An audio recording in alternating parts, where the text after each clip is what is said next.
Para los ayoreo, la mujer no es considerada inferior al hombre. Su opinión y juicio tienen mucha importancia en la comunidad, y su principal ser mitológico es una mujer.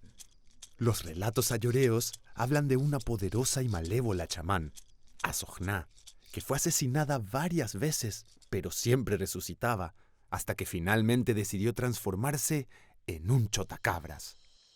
El ritual ayoreo más importante lleva el nombre de esta chamán, y el primer canto del chotacabras anuncia la llegada de la estación lluviosa y un mes de celebraciones y festejos.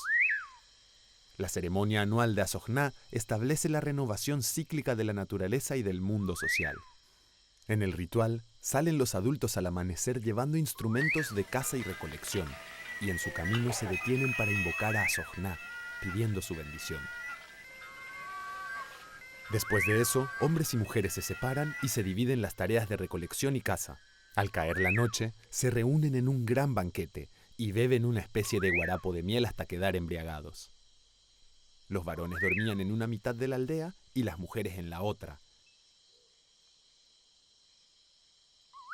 Así termina el ritual, que pone fin al tiempo tabú e inicia el tiempo de siembra.